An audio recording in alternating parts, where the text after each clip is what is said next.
And the energy that's coming in from the beginning of October to the end is the King of Chalices, another person just popping up, yeah? You had a lot of people pop up in your October reading, so this doesn't surprise me that somebody is kind of filtering back through.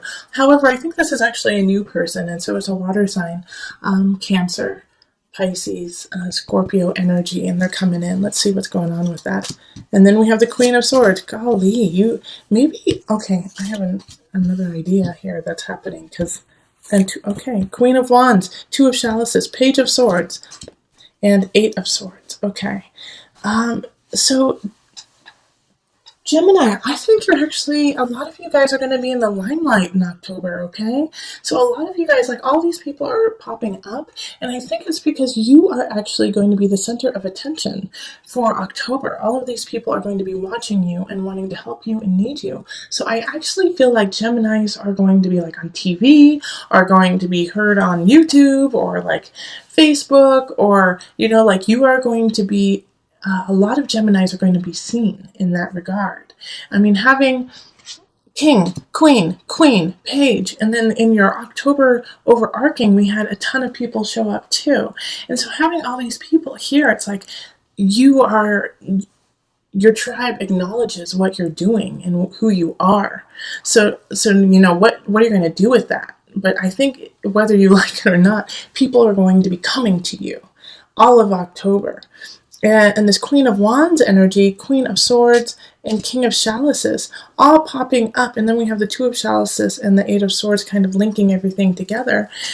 You know, it's talking about creating relationships, lasting relationships with a lot of different people, because we also had the Lovers pop up in October, and so that's soul contract with a lot of different people. So Gemini, I think you're really connecting to your community, because we have the Two of Chalices popping up again, and that's like the minor arcana for the Lovers card of soul contract, of love, of unconditional love, brewing and growing within you and within others towards you.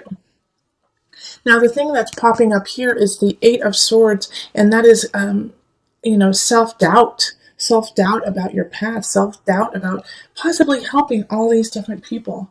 You know, a lot of Geminis might be humanitarians and reaching out to those in need. And this is what you are supposed to be doing. This is why in the beginning of October, you had to hone your craft, hone how you do things, get your feet wet, because there's so many people that you are reaching out to and are reaching out in your life to you.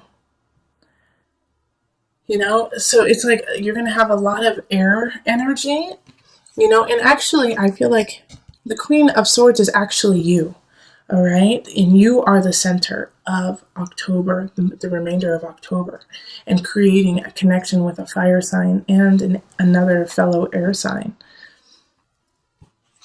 And I feel like the King of Chalices is kind of linking you to this Queen of Wands. Like this king, this water sign is coming in and saying, hey, I have somebody that you need to meet.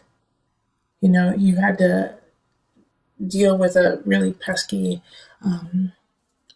what was it, Queen of Cups at the beginning of October. So like a water sign, another water sign. And in a way, maybe that water sign from the past who was kind of being jealous of you and trying to undermine things that you're doing is linked to this King of Chalices. You know, could be their partner, could be somebody they also work with, and they're kind of telling you not to pay attention to that other person. And you know, you can see that I'm really referring to the October reading. So if this isn't making sense to you, go watch that reading first and then watch this. Okay, so go watch the October reading that came out you know, the end of September of mine, because that's what I'm referring to. But you got a lot of people showing up, a lot of people wanting to, you know, Page of Swords, that's abundance, and so they're trying to help you with your abundance. But also with the Page of Swords, they could also be trying to put some reality in what you want to create. So they could be kind of like a wet blanket for you. Like you have all of these visions and ideas and people are like, yeah, let's do it, Gemini, let's do it. And then this Page of Swords is like, that's a great idea, but let's get back to reality, you know? Okay, so let's pull on the Noah Nafu deck just to give you some added guidance with this. Circle of life. Yep, circle of life. That the circle of life is with everyone included. Okay, so let's see what that card has to say. Ah, this is so you. Okay, this is perfect.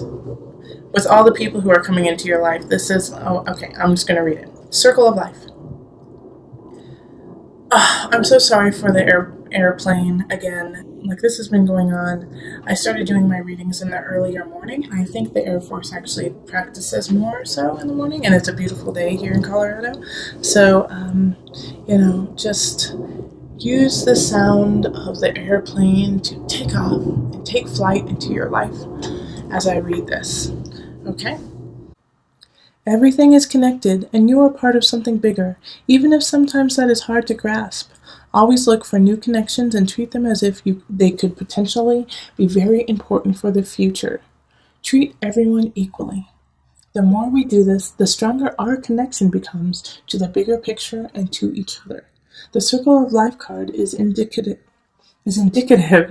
of very positive outcomes. If you are wondering whether pursuing a new course of action would yield beneficial results, this card is delivering a powerful yes response to you.